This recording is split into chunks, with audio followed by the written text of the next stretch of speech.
Hey, everybody, welcome back to the Senators Roundtable. I'm your host, Jacob Billington, joined by my lovely co hosts, Paul Quinney and Dayton Reimer. I'm happy to see you guys again. It's been a long week, not much Sens hockey, but it's been an eventful week. So we've got a lot to talk about today. So just real quick, how you guys doing, Paul? Hey, great. But you say it's been a long week. I mean, it's only Monday and it's been really, really long here in Ottawa. So you know, Yeah. we'll get into that later in the show. Yeah. Dayton, how you doing? Oh, not too bad.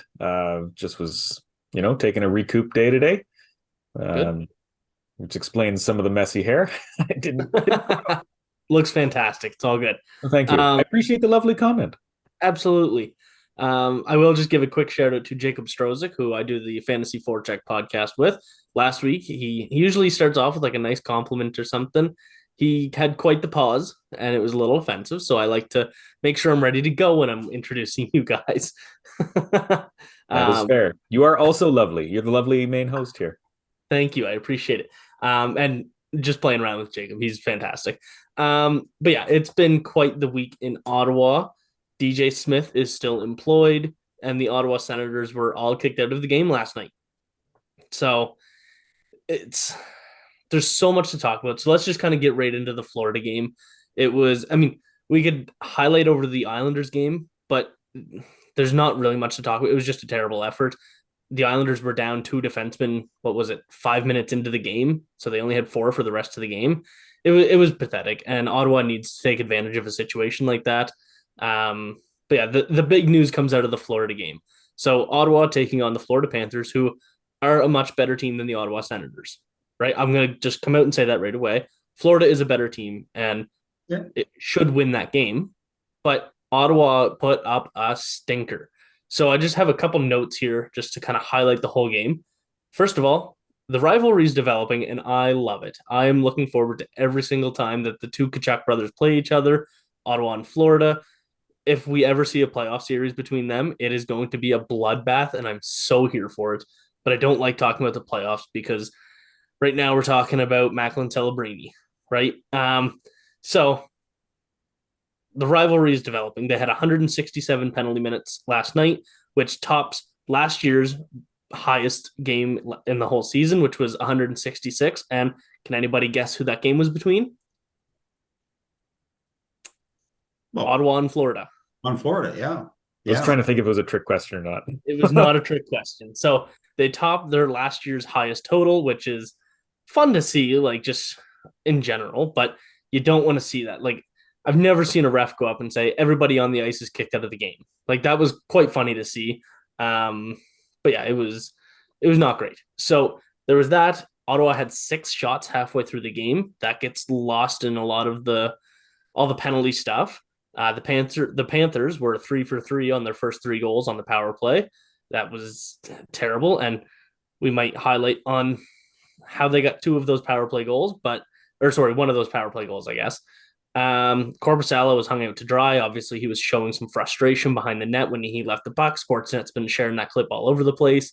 And what is Zach McEwen in the lineup for? If he's going to be like the Senators looked fine in the third period until Zach McEwen did whatever it is that he did, right? So, very open ended question here, and probably just going to be a little bit of a rant and rumble. But I'll start with you, Dayton. What are your thoughts on the game as a whole? Like, what do you take from that game? Yeah, that's kind of the big question. Like, what are the Senators now? Yeah, Is this a blip in the road, or is this who they are? And I think this is the sad reality that the Senators are right now. yeah, I think that's the major takeaway is fans got to see that this team is not organized.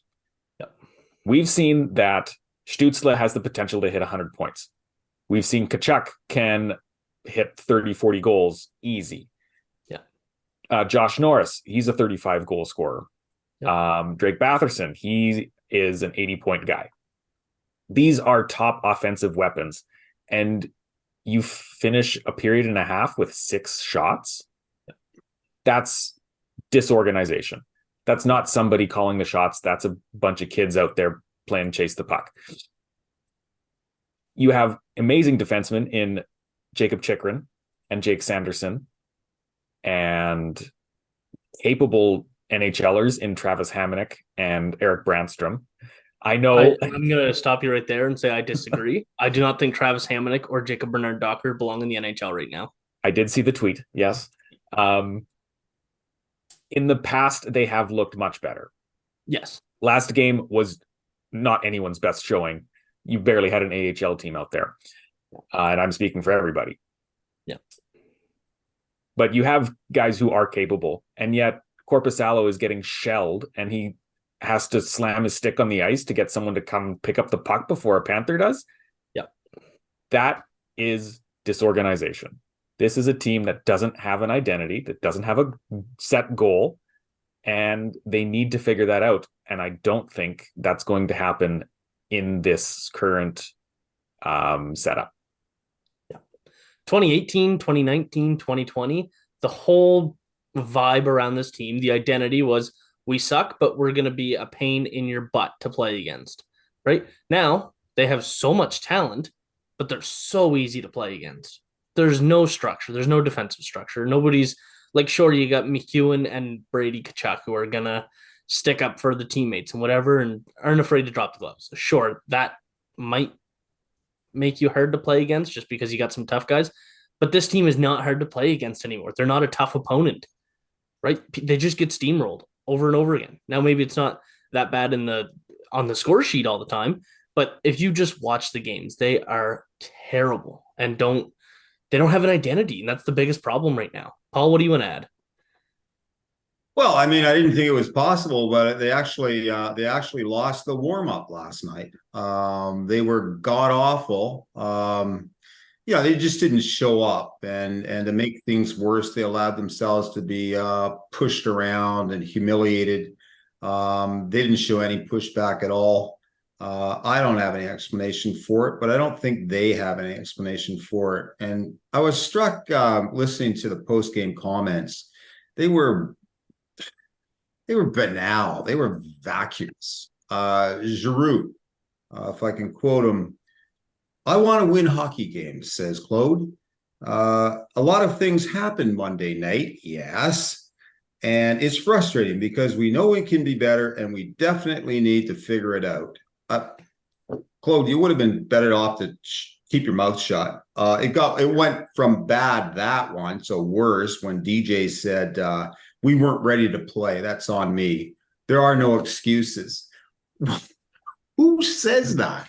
Yeah. And I've heard him say that time and time again. And then to Chuck, okay, cue the narrative about the feisty Senators. Boy, they may have lost, but do they have character? So to Chuck, I still have faith in what we're doing. And I have faith in our group and support staff. I know we're going to turn the ship around. They say all the right things, but they lace the skates up and they don't do anything. They don't play hard. They don't battle for the puck. The excuses are getting tired. The hero narrative again. I think it was Chuck said emotions ran high, but guys stuck up for one another. I think that's what is good about this group, and it's the closeness. We've always had each other's back. And come on, you're a bottom-dwelling team. Your season's probably over, and this is the crap that the leadership of your team coughs up. I mean, they should be ashamed of themselves, frankly.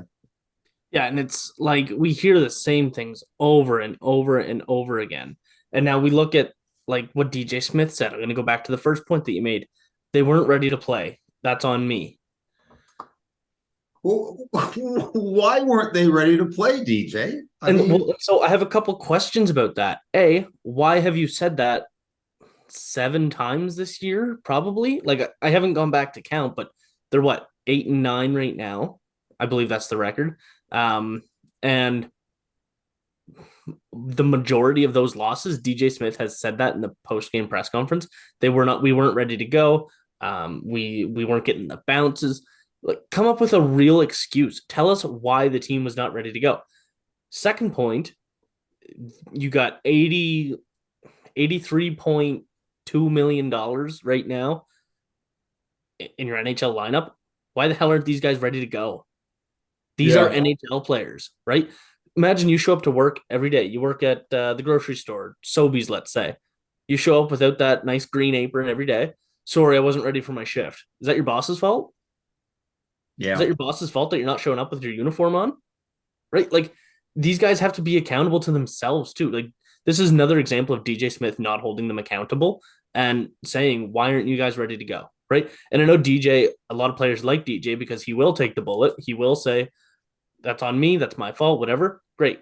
Why? That should not be your job to have them ready to go. To These guys are making anywhere from $800,000 a year up to $8.35 million a year. That is ridiculous to not be ready to go in the NHL. What, like, something's got to change there. That's something that really drives me crazy. Well, if I were the vice president of communications for the Senators, I might put a shot collar around DJ's neck at press conferences, and every time he means something stupid, I'd zap him. He really needs some work with the press. I mean, who says that? For God's sakes! Yeah.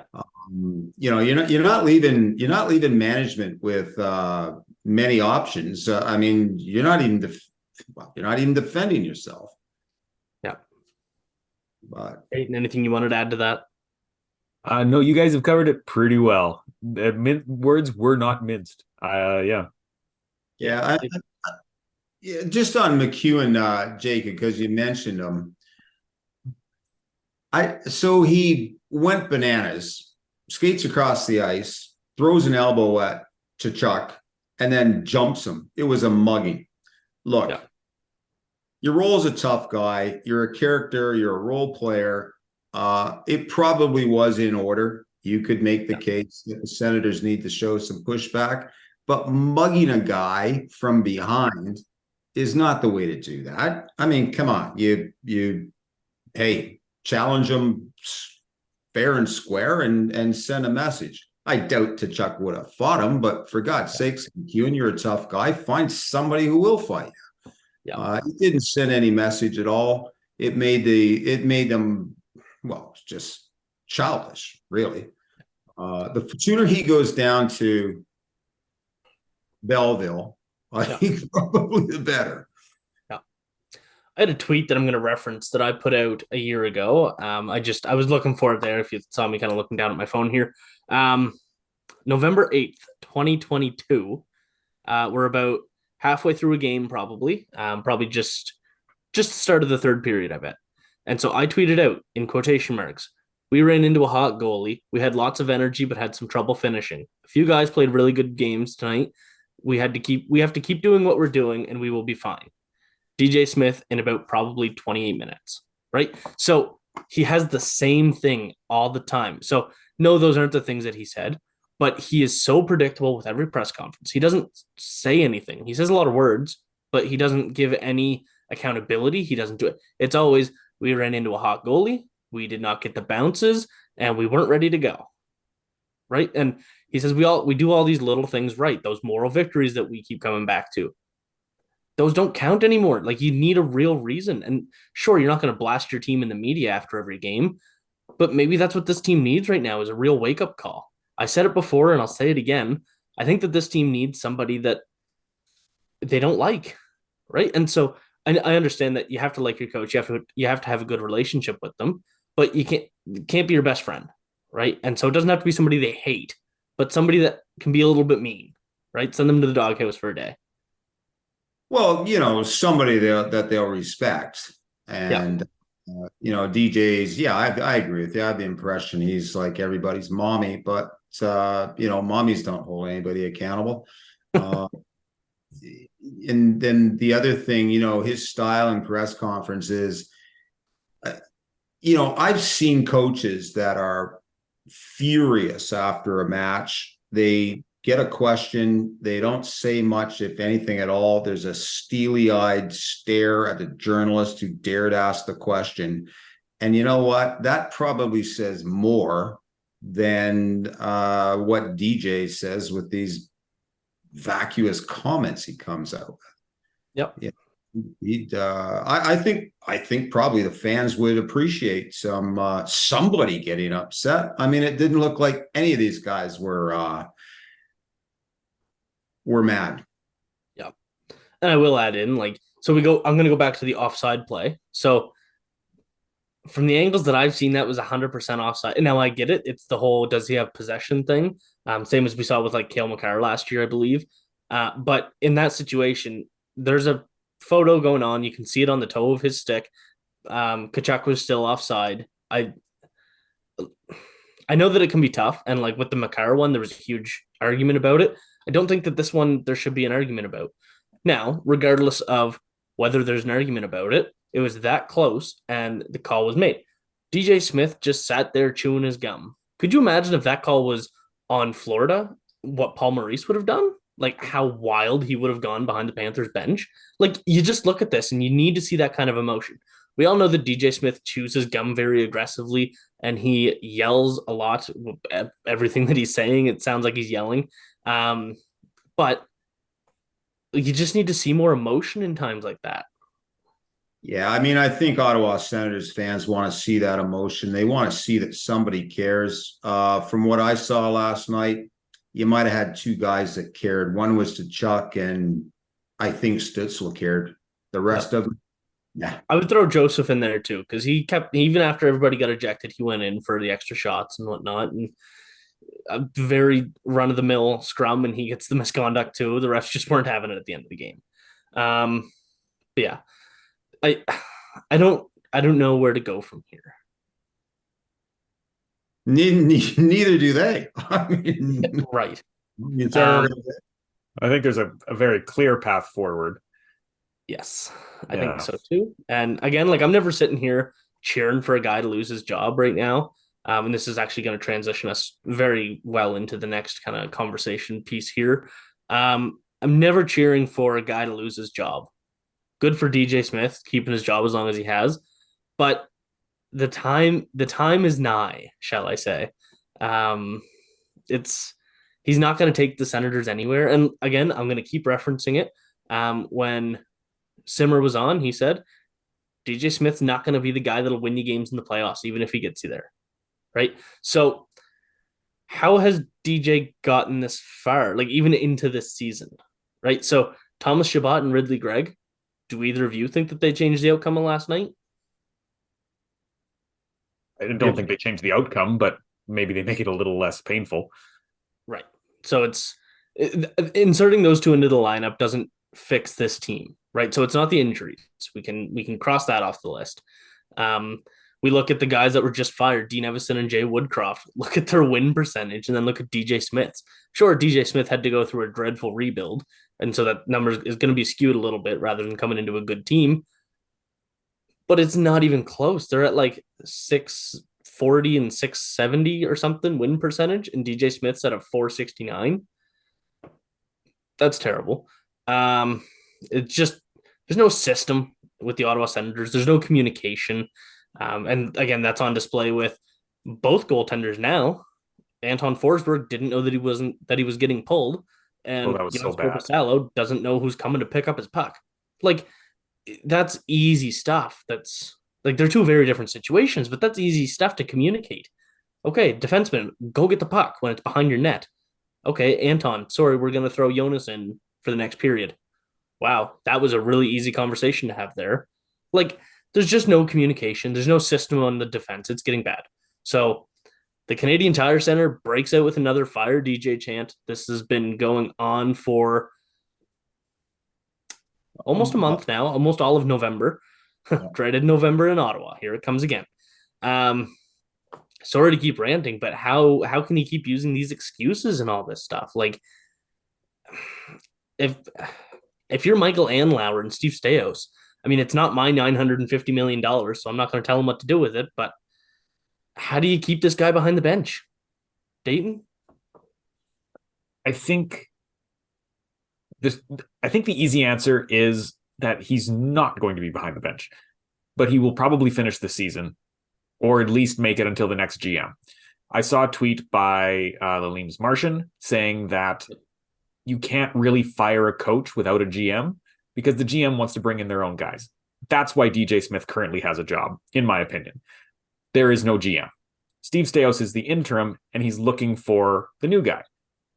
So you first get that guy in place. He brings in his guy, and then you finally have an end to the Melnyk regime. That's what's holding this team back, I think, is you've got the way that things were done with the Melnyk regime, which I think you could kind of classify as very poor communication. Could classify, definitely can classify. I like to leave room in case I'm wrong. No. Yeah, absolutely poor communication. Yes, I understated it heavily. And I think no matter what your thoughts are of Pierre Dorion or DJ Smith, they were part of that. Yeah. They were brought into that situation, and now they are proving that they are products of it. Yeah. There is no communication, and so you need to clean them out to make a winning team that smartens up. Yeah. And once again, we can say it again and again, it sucks to cheer for somebody to lose a job, but if you want the Senators to succeed, you need a new guy behind the bench. Yeah. It's simple as that. Yeah. Paul, what are your thoughts on this whole DJ fiasco? And I will point out that you put out an article last week about how firing DJ does not change anything. First question I'm going to ask you, do you still stand there? Yeah. Even though I'm doing this show from a witness protection program, that was not well received by the fan base. They're all screaming for his head, but honestly, I don't think they don't know what the answer is. So the easiest answer is fire the coach. But I push back and say, well, okay, that's the easy part, firing him. The hard part is, okay, who replaces him? And I don't think the Senators have an answer to that. I guess who replaces him depends on what type of team you're trying to build here. Yeah. And for the Senators, it looked like they were trying to build a high offensive team. Yeah. I don't know that wasn't a mistake, because in this league, I think it was Daryl Sutter said one time, this is a 1-goal league. You win game. You got to be able to win 1-goal games, and the Senators are not built that way whatsoever. So I think you got to diagnose the problem. I mean, do you have a fundamentally sound team, and you've got some problems in the room? That's okay. That'll determine who goes behind the bench. But I frankly. We'll get into this too. I'm preempting it. The Senators' season is over. These guys will be booking their golf holidays starting next April. And so in my mind, that takes the urgency off this whole thing. I think, let's take a look. If you're the GM, if you're Staios, okay, what pieces do we need? What pieces do we need to dump? I'm not saying it's back to rebuild. You've got a core there, but you got to be moving some pieces around, and the season's over. It just doesn't matter at this point who's behind the bench. And should it be DJ long term? No, but if he finished the season out, I don't think it'd be any harm done. So I'm going to go back to that Laleem's Martian tweet that you talked about, Dayton. My response to that was, it's not like that the Senators have an interim GM of former Senator Bobby Butler, right? Like, it's not like they just have some schmuck in there that doesn't know what he's doing and he's just here for the rest of the season. Or even if it's like Ryan Bowness, who maybe by the end of the season moves on because he gets a GM job elsewhere. It's Steve Staios. He's the president of hockey ops. Right now, this is his team, right? He's running everything. He's calling the shots. He should be hiring his guy behind the bench just as much as whoever the next GM is, right? So let's say, I don't even know who might be next up. Let's just, for example's sake, let's say Patrick Waugh gets the GM job. I know he's more likely for the coach job, but let's say he gets the GM job tomorrow, right?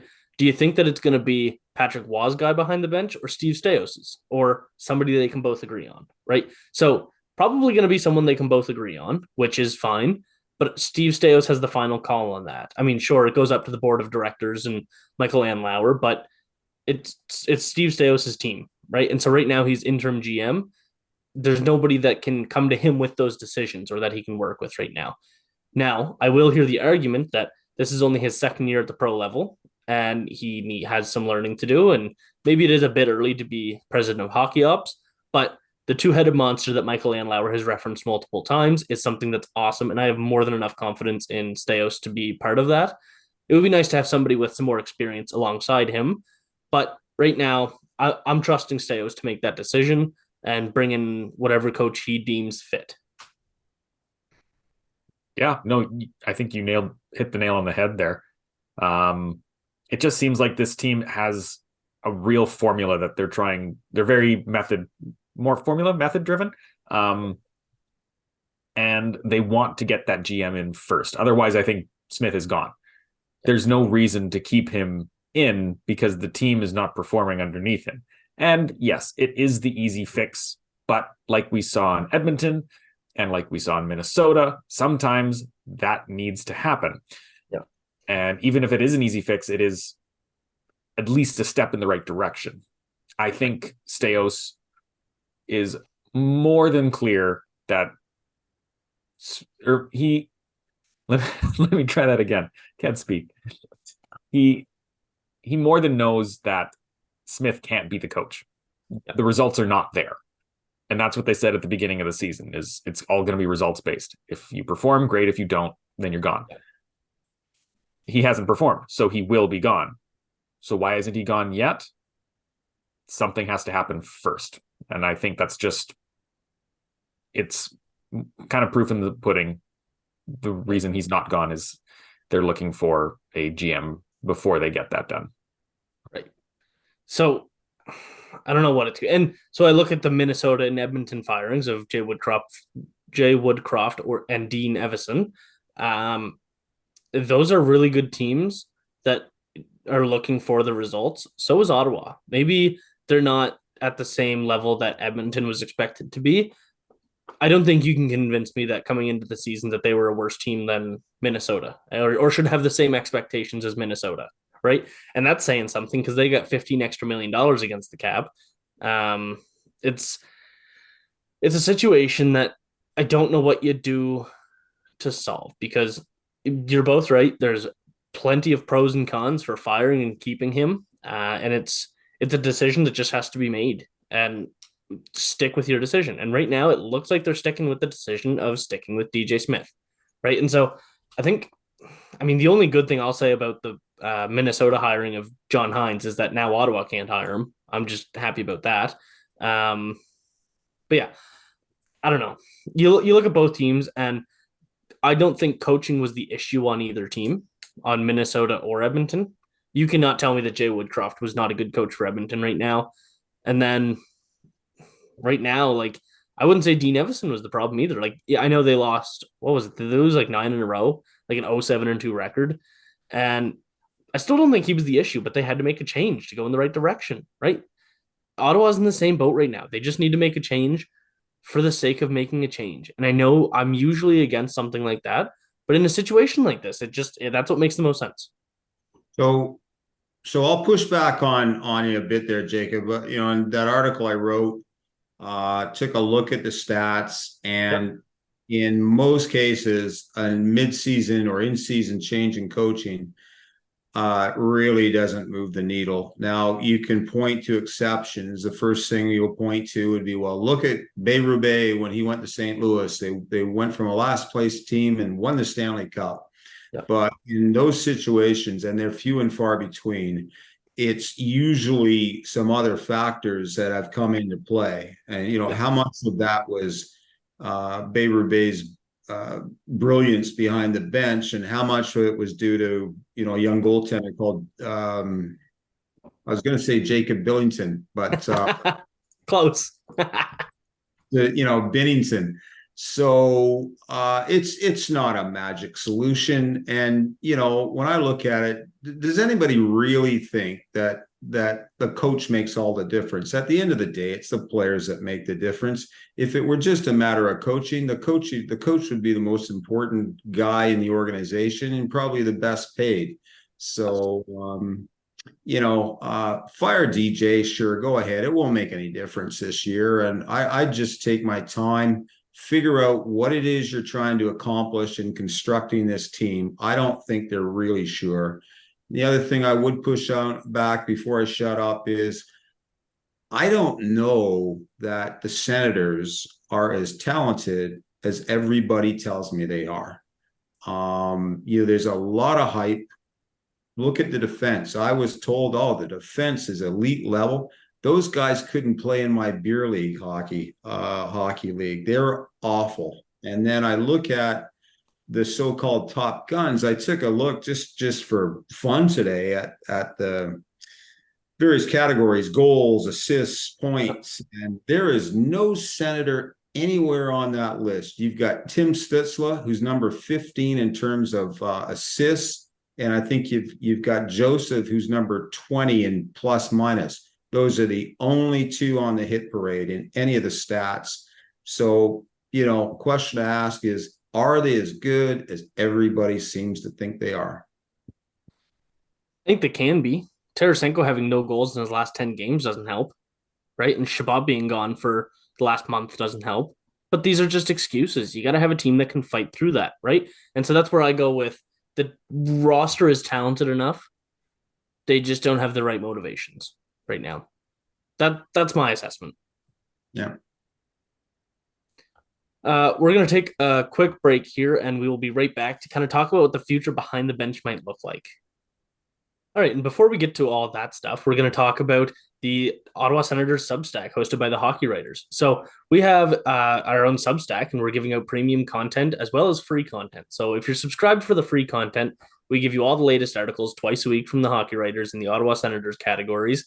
And if you're subscribed to premium, there's a whole bunch of stuff that's going to be coming your way, whether it be game day previews or audio podcasts separate from this one, or whatever it might be. And we're kind of still developing all that stuff. So if you have any ideas for stuff you want to see, absolutely reach out. But we also have mailbags and quizzes that we have on the way. So make sure to go check that out. There will be a link down in the description. So let's get right back into DJ Smith, right? And so it's the whole talk of Senators La La Land right now. But we all kind of agree that he needs to be taken from behind the bench, whether it be today or by the end of the season, like Paul thinks. But who's going to replace him, right? So let's assume it's going to be soon, right? The writing's on the wall that it's going to be soon, whether you think it should be or not. But who's going to replace him? Who do you want to see behind the bench? Who's a realistic candidate? Because obviously we could say Joel Quenneville.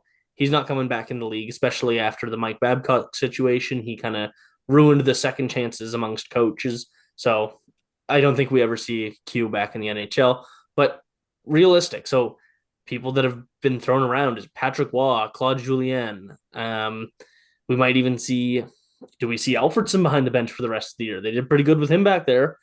I don't know. Who do you guys want to see? We'll start with you on this one, Paul.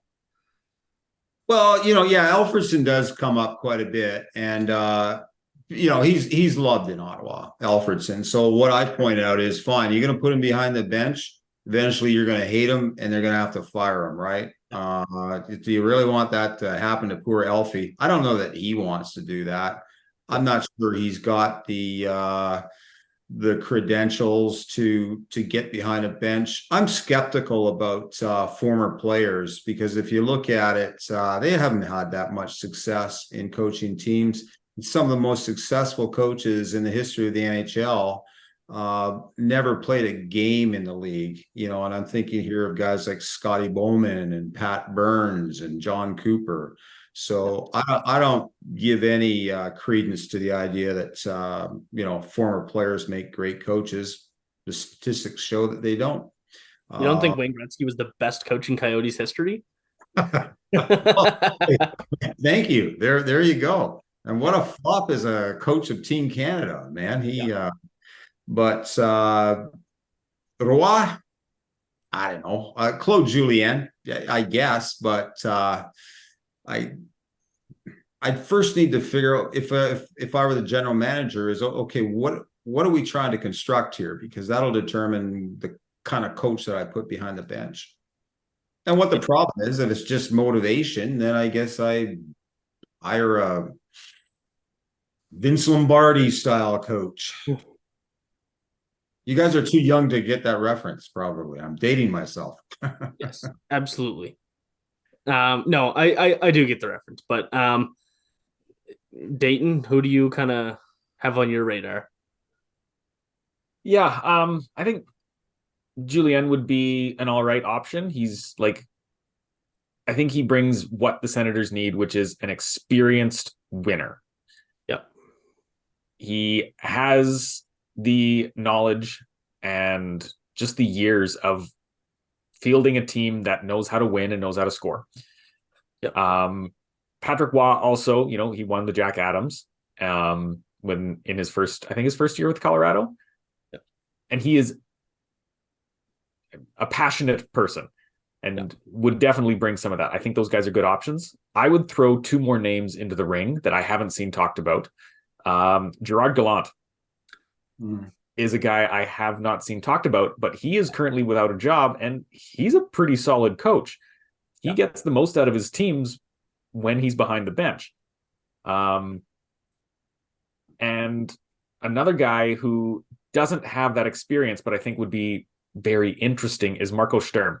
He is currently the coach of the Ontario Reign in the AHL.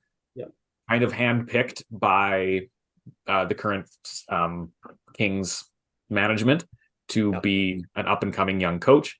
And the Reign currently sits second in the Pacific Division in the league. Clearly he's got a good skill set behind him. He knows what he's doing. The team is performing with him. He knows how to work with young guys because the AHL is a development league. And there's also a German connection that might prove to be beneficial with Sturm and Stützle. So I don't know. That it's a dark horse candidate. It won't work until the end of the season. Whereas the other guys, they could join right now. But I think he's the most interesting, if maybe not the best fit. I like it. You stole mine there with Gerard Gallant. I do. Love my Atlantic Canadians. He's from PEI. And so the thing with Gallant is that he does not have long-term success. Right now, I don't care about that. Right? He joins a team. He's there 2 years, 3 years. I don't think he's been. I had a tweet. I'm not going to go looking for it right now, but I had a tweet, and it was going through Gerard Gallant's coaching history, and I think that it's since his time with the Columbus Blue Jackets over 15 years ago, that's the last time that he had 3 years in a row, 3 full seasons with the same team, right? And so I don't know what it is about him that teams don't want him to stick around. He gets results early, right? He's got his teams hyped up. They always do good out of the gate once he gets hired. So we look at the Rangers. They did good in his first year. Then they took a step back. You look at the Vegas Golden Knights. They did phenomenal underneath him. Took a little bit of a step back, and all of a sudden they're right back in it. He just doesn't stick around long. He has a short shelf life. But right now I don't care about that with Ottawa. They have the roster, in my opinion, not Paul's. They have the roster to find success, and Gerard Gallant will pry whatever success that team has in them. I have one more. Well, if I can just chip in right before you add. The way you're describing Gallant makes me think of a Sutter. You don't ever want a Sutter to come in and coach, but sometimes you need a Sutter. And any one of those guys, they've had, success right out of the gate. And then it trails off. Works like that's how it works every single time. But they keep getting hired because sometimes you need a Sutter, and maybe you just sometimes need a Gallant. You keep him for 2-3 years, and then you ship him off for someone else who's a bit more relational. Yeah. You know, the problem with these guys though is that they lose the room after 2 years. I mean, Sutter was into the job for 2 years, and then his best players, Johnny Hockey, Johnny Gaudreau, and Tkachuk wanted out, and then the rest of the team refused to play for him. He had to go. Yeah. So, you know, but if you think the solution to the Senators is they just need a tough-minded coach to kick them around a bit, maybe, but he'll eventually lose the room. Yeah. Yeah. But you get him for a little bit and then you switch him. I think you just have to have that kind of plan in mind. You don't have a 5-year plan. It's like a 1 to 2 year plan. Right now, you need anybody that's going to kick this losing mentality out to the curb, right? That's all this team knows how to do is lose. They don't know how to win, right? The next person that I have on my list, it's definitely a long shot, even more of a long shot than yours, Dayton. But I'm going to go with University of North Dakota's head coach, Brad Berry. Right? So he's been with UND since, I believe, the 2014-15 season. He's seen lots of success, made it to the playoffs quite a few times. He knows a lot of the Senators roster. He knows Shane Pinto when he comes back. He knows Jake Sanderson. He knows Tyler Clevin. He knows Jacob Bernard Dock. Like, he knows a lot of this Senators lineup. He knows how to get the most of them. Look at the development steps that Jake Sanderson took while in UND, right? Like, he's a reach for top 5. Look at the next year. And sure, some of that is on Jake Sanderson having just a great development path in general, but Brad Berry is certainly a part of that. And you listen to anybody talk about Brad Berry that is familiar with the UND program, they love him. And he is a fantastic coach. Good luck prying him from the NCAA. He seems like an NCAA lifer, just from what I've heard and what goes around. But if you can get him into the NHL, I would absolutely give him a chance. The only thing that I have against that is I don't think the Senators can afford another first-year NHL coach, right? And so that's the Senators thing. Like, you look at all these guys, and maybe they're not first years, but they're not like top shelf coaches. You got Paul McLean, another Nova Scotian. Love him. You get Guy Boucher, who was in Tampa for a while and then out for a bit, and nobody was really looking for him. He wasn't that highly touted in the coaching pool. Dave Cameron, like, just all these guys that are just guys at that point. DJ Smith, he was a defensive coach on Toronto who had miserable defending. Like, I don't know. The Senators need a big splash. The whole mentality of the team. And when we were talking with Brent Wallace, he mentioned that the Senators don't give out bonuses and whatnot. And I'm going to go with the same kind of response that I had here. The Senators under Melnyk didn't give out bonuses. The Senators under Melnyk didn't get the high tier coaches. This is a whole new organization, right? So we still have a couple of the same faces right now. Like, obviously we have DJ Smith still and a lot of the behind the scenes guys, but the guy at the very top, the one that really makes all the decisions, he's the one spending the money. It's a whole new situation. He's not going to be like Melnyk.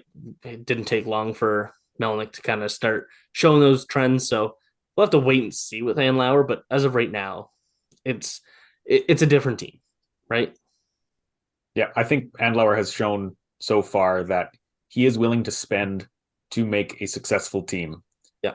And I mean, paying $950 million when the cost wasn't close to that is also pretty telling that he wants to build a winner. And you don't invest that much money without a commitment to seeing it through. So, yeah. Well, before we leave this, Jacob, I'm going to come to the defense of Dave Cameron after you so callously dismissed him.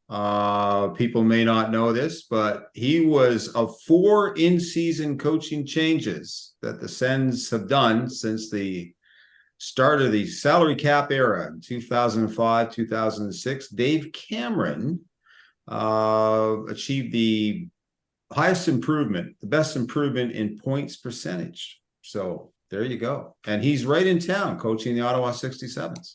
He is, and he's doing a fantastic job of it too. Like, they were, especially last year, they were on a heater with him. Yeah. But yeah, and like, I mean, and he's a Maritimer. He's from Kincora, Prince Edward Island. He is another Islander. Senators and these maritime coaches. I don't know what it is. They don't always work out very well, but it's always nice to see. Um, maybe we should start sticking away from the Maritimes, I guess. But yeah, there's a whole bunch of people in the whole pool of the gentleman's club of who's available. So moving on, we kind of already got your answer on this, Paul. Is the 2023-2024 NHL season already a lost cause for the Ottawa Senators? And is it time to start going to Tankathon? Dayton? I'm already on it. Yeah. They have the 7th best odds to get the first overall pick. Yeah. This was another November that fell apart right in front of them. Yeah. It was the same thing. Once again, they are a lottery team. That's what it is. They at least have 2 first-round draft picks, if I'm not mistaken. Yeah. Okay. They have theirs and the worst of Boston and Detroit. Yeah. So I think it's just proof that Dorian's claim that the rebuild was over was way too optimistic, to put it really lightly. You said that over 2 years ago now. Yes. Yeah. Oh, yeah. He gave up like, oh, yeah, we have a winning team right now. Yeah. No. And then he traded away a first-round draft pick that became Kevin Korchinski, who looks really good in Chicago. Yeah, he looks real good. And would be solidifying a defense that needs some solidifying. Yes. They made very poor draft trades, moving, potentials for, I guess, kind of players who didn't really work out. Yeah. And now they are showing that, yeah, they didn't have enough to get over that hump. Yeah. So now it's 1 step forward, 2 steps back. Yeah. They're going to be picking probably within the top 10. I don't see them progressing much more than that. And this year, I don't think that's a bad thing. Keep that pick. Keep as many picks as you can. Don't sell. Yeah. You have in the Senators a lot of really good core pieces. Maybe 1 or 2 could be moved. And I can think of a couple of guys I would try to test the waters with. I think Drake Batherson, as much as like he is a great player, might need to be moved in order to push this team forward. You can't just keep everybody because they're nice. Sometimes you have to send away someone really good to get someone really good. And the Senators haven't done that yet. But maybe if they move Batherson, they could get some pretty young, good player. That was a weird phrase of sentence. Sorry. No, but you're right. Stumbling over my words. And I'm just remembering as you're talking about this, we did say last week we would talk about the potential of trading Thomas Chabot. Forgot about that. Maybe we'll do that next week. Yeah. There's more podcasts, right? There's lots more ahead. Paul, we already got most of your thoughts, but just anything else you wanted to add to what you said earlier? Yeah, no, I agree with you. They probably need to move dump some assets. Chabot, we can debate that one. Tarasenko, he's going to be out of here at the end of the season. So to the extent that you can get something for him, okay. Kubalik, I think Kubalik and Chabot are damaged goods. I don't think you're going to get what everybody thought they were going to get for them. But, Hamonic, Batherson, I agree with Dayton, and maybe Joseph, and keep the core. I'm going to ask you off the top of your head, didn't get you to prep for this one. I'll start with you on this one, Dayton. Who are your untouchables right now? I think it's a pretty short list. I think that is Brady Tkachuk, Tim Stützle, Jake Sanderson. And after that, I would include some maybes. But those 3 guys are the core. Josh Norris, probably part of that core. Probably. Jacob Chychrun, probably. I'm a little less of a Chabot hater than you guys. I think he provides a decent offensive option in the top 4. He has been utilized very poorly under Smith's regime. And I think someone else could bring him back a little bit. So he is a maybe keeper, maybe untouchable. Yep. Beyond that, I think everyone is fair game. As long as they're bringing in someone who is equal value. Like this, you're not trading for assets anymore. You're trading for roster players. Right. A trade that makes sense for this team who is untradeable. Right. Yeah. Essentially, my list is 3 guys. Okay. Paul, who are you going to throw on your list of untouchables? Yeah, I mean, Dayton's nailed them all. I'd put Norris in there for sure. Question for you guys: is Shane Pinto untouchable? No. No. Okay. Nobody's untouchable. If you offer me Connor McDavid for any of those guys we listed, 1 for 1, I'm taking it absolutely. But in a realistic trade, like more so of I don't know, Mitch Marner, let's say. So not the best player in the league, but if you're doing a 1 for 1 for somebody that's like a top 10 forward, top 15 forward, those are who I'm talking about for untouchables, right? And I'm gonna give you my list. I got Tim Stützle, Brady Tkachuk, Jake Sanderson, and right now I'm going to throw Jacob Chychrun in there. And it's not because he's at that level. It's just because Ottawa, he's doing really well in Ottawa, right? He was off to a really, really good start to the season. Not been as hot as of late, but I think he fits in really well with Ottawa right now. That's it. There's obviously some guys that it's like, yeah, Josh Norris and Thomas Chabot, fantastic to keep. I am not a Chabot hater. I just like to bring up the conversation for fun. Although I do think Paul is the hater. Yes, Paul is the only hater here. But no, I think that those the main 3, Tkachuk, Stützle, Sanderson, and I would probably throw Chychrun in there right now, and especially with how valuable that contract is at $4.6 million. Definitely. So those are the only guys. And if I was going to throw a 5th one in right now, it might even be Jonas Korpisalo. Right now, he's been fantastic for Ottawa as of late. The numbers don't tell you that, especially after a 5-0 game. He was incredible last night and led in 5 goals. Like that's how terrible Ottawa is right now. So on goaltending, I was going to touch on that. Glad you brought it up, Jacob. But would you dump Forsberg and bring up Sogard? Is he ready? If you have a decent trade, I'm not going to dump him, but if you have a decent trade on the table, I'm moving Forsberg. Absolutely. Dayton, I can tell. Yeah, I'm a big fan of Sogard. I think he's struggled when he hasn't been supported. And usually that's every time he's brought up. Yeah. And the Senators have shown that they can draft goaltenders, or at least they know how to develop goaltenders. I guess Philip Gustafson wasn't a draft pick, but they acquired him and then moved him for peanuts. They less can than peanuts. They just can't keep them. That's the problem. So, yeah, I would rather have a bag of peanuts than Cam Talbot in a Senator's sweater. Yeah. Yeah, but you bring in, Mendeleze or Mendeleze? Mendeleze. Yeah. Mendeleze. Okay. Yeah, he's an Easterner, so I knew you'd know. He did great in his first game, and then struggled a little bit, but had an amazing start because he has the skill. Why am I blanking on the other guy?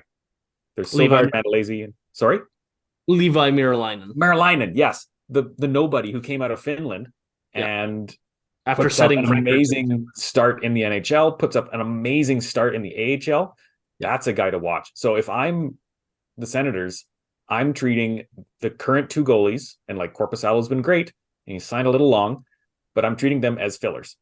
Sogard and Merilainen are the next guys. Yeah. Well, obviously not to the same caliber at all, but right now I'm looking at Korpisalo and Sogard as Pekka Rinne and UC Saros. Like, it's just going to be, as soon as one guy's ready to head out the door, the other guy's ready to put his foot right in the door and take over. Yep. Right? I think there was only 1 year of gapping where they were both really ready for that starting job. And listen, Mads Sogard is still young. He's 22, 23. Mm-hmm. By the time he's 26, Korpisalo is going to be ready to head out the door, and he's going to be that starting goaltender that we all hope and Ottawa really needs. Yeah. Yeah, he's flashed all the skills that you want. He's just a little young, and he needs some of the experience behind a good team. Yeah. And like you have the conversation about how it doesn't make sense for like Shane Wright. It doesn't make sense for him to be playing the fourth line center spot to develop in Seattle right now. Goaltenders are different. It's okay for a young goaltender to be a backup goaltender and play 25 games a season. That's okay. Yeah, right? Give him confidence for sure. Yeah. Unless there's anything you guys wanted to add, I think that's all we really had to talk about today. Yeah, I'll add something for today. So speaking of Tankathon, 8th best odds, 7th best odds to get the first overall pick. If the draft started today, are you guys picking anybody? Have you looked at the draft lists yet? I've looked, haven't put too much thought into it. I see that some people have Cole Eiserman dropping quite a bit. If you can get him anywhere around 5, absolutely. I thought he was going to be like consensus number 2, but I've seen him down 3, 4, 5 area. Yeah, Logan Horn, he has him at number 2. So yeah, I don't know. The hockeywriters.com's Logan Horn. Exactly. Yes, that's why I bring him up. Yeah, his early list. I'm looking right now at a guy who Logan has 8th right now, and that is Caden Lindstrom of the Medicine Hat Tigers. Yeah. And I feel like this is a way that the Senators can rectify passing on Cole Sillinger when they took Tyler Boucher. Yeah. Sillinger went right afterwards, and he's shown to be an NHLer right now. Boucher, I will not add any more to that conversation. Tyler Boucher is a hockey player. Well, not yet this year. Caden Lindstrom looks really good. Like, he's a big kid. He's got, strength. He's got just a wicked shot. And he could, like, maybe a poor man's Quentin Byfield. Yeah. I don't know. That's kind of some of the comparisons that I've thought of in my head as I've watched a few highlights. Yeah.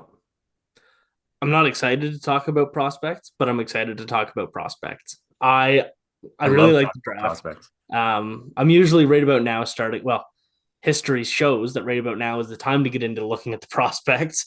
I was hoping I wouldn't have to wait, or I would be able to wait until, I don't know, March or April to start thinking about that. But yeah, so that's going to wrap things up for today. Thank you everybody for coming to check it out. Paul, Dayton, thank you for joining me here as per usual. Make sure to check out the Substack that I mentioned earlier. Like, share, subscribe, tell all your friends about the podcast, and leave us any questions that you have for next time. And hope you enjoyed. Thank you.